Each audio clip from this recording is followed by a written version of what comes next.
Hi, I'm Mike Vaughn, and this is Brad Kaplan. And together, we run 5280 Flair, a Denver-based Flair bartending company. As Flair bartenders, we found that there was a huge need for entertainment in the bartending industry. So what we wanted to do was create a company and create a system of training to get people into Flair bartending, help them understand it, and help them create more entertainment.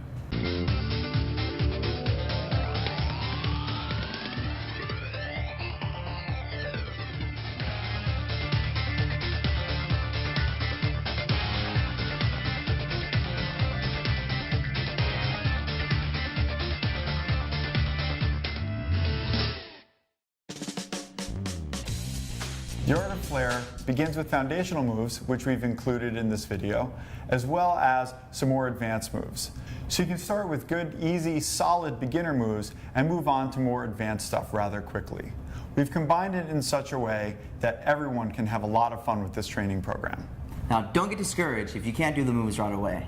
With practice and patience, you can be one of the best Flair bartenders you can be. We hope you enjoy this training video, have a lot of fun, and become amazing Flair bartenders. So I'm ready, I know Mike's ready, let's get started. Flair is the act of flipping, spinning, throwing, balancing, catching bottles, drinks, and bar tools while in the process of making cocktails. Flair involves highly technical cuts and pours to ensure accuracy and no spillage while performing tricks or moves. Now you heard what Mike said, no spillage. That's what we're going for today. While we're talking about spillage, it's important to understand the difference between working Flair and exhibition Flair.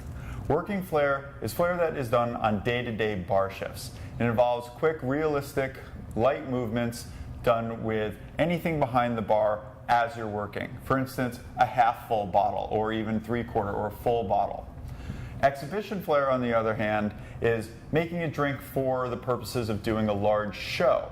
So you might have a setup bottle that only has maybe 1 to 2 ounces of liquid in it. And that bottle you can do lots of flips with and things that you wouldn't do on any normal bar shift. Again, working Flair and exhibition Flair, totally different. You can do one all the time, anytime, and that's most of what we're going to show you today. And then on exhibition Flair, again, setup bottle, meant for a big show. Believe it or not, there are some guidelines to practicing and performing Flair. Practice, practice, practice. Practice makes perfect. And remember, we are bartenders first and performers and entertainers second. So, service first. You've got people that are sitting at your bar, they're waiting for drinks, and while we want to entertain them, we don't want that entertainment to overpower what we're actually there for, and that is to give great service. Smile. This is one of the most important things that you can do.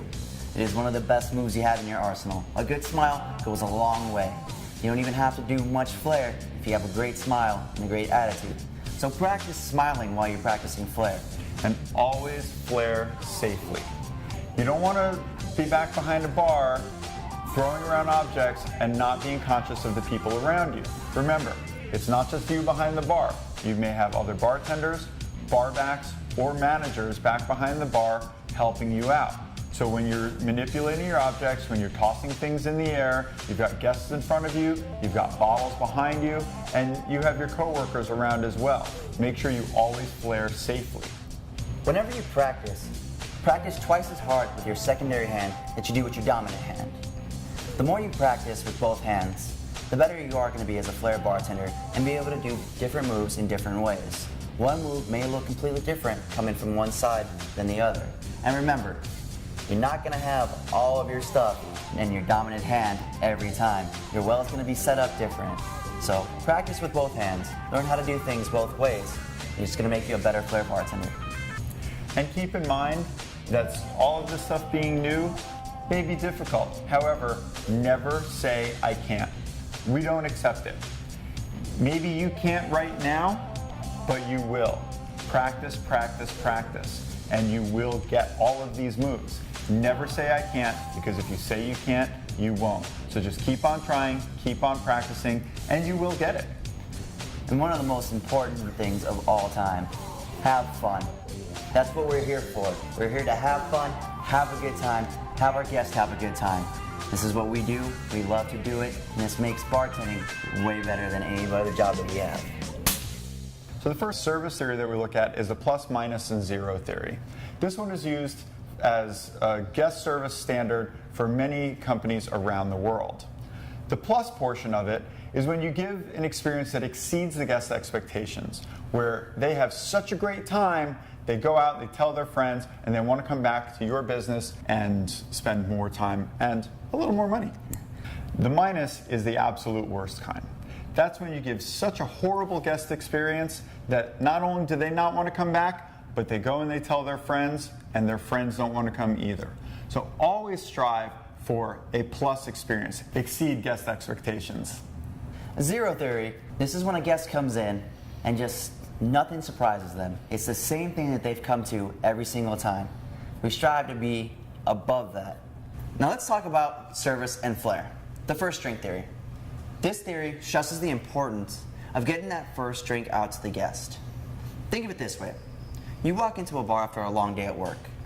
All you want is that taste of the first ice-cold cocktail. You don't want to keep your guest waiting. So keep your flair to just a few short moves on that first drink.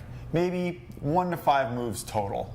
You want to make sure that that drink gets out to the guest right away and that they're happy. Give them a little entertainment for sure. And if you do, once they get that second cocktail, they're going to be more inclined to see a little bit more flair, to cheer you on, and to have a better time and enjoy the show.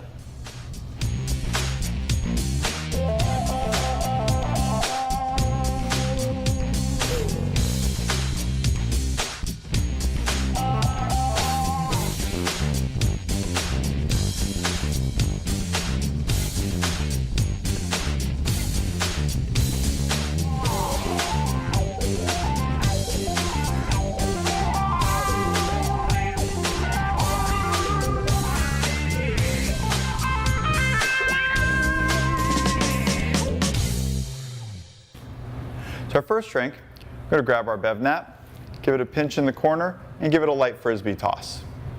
Glassware, we're going to grab in a claw grip, toss it up about a little above the head, catch in a nice basket catch, add in our ice.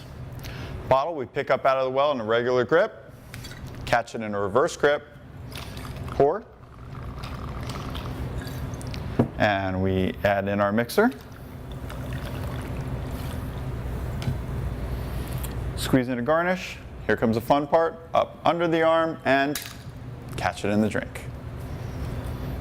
Add a straw, and you've just finished your first cocktail with a little bit of flair. The first definition we're going to talk about is the claw grip. Grab the tin from the bottom with 5 fingers. This is used for tins or glassware, and you're holding it like an eagle's claw.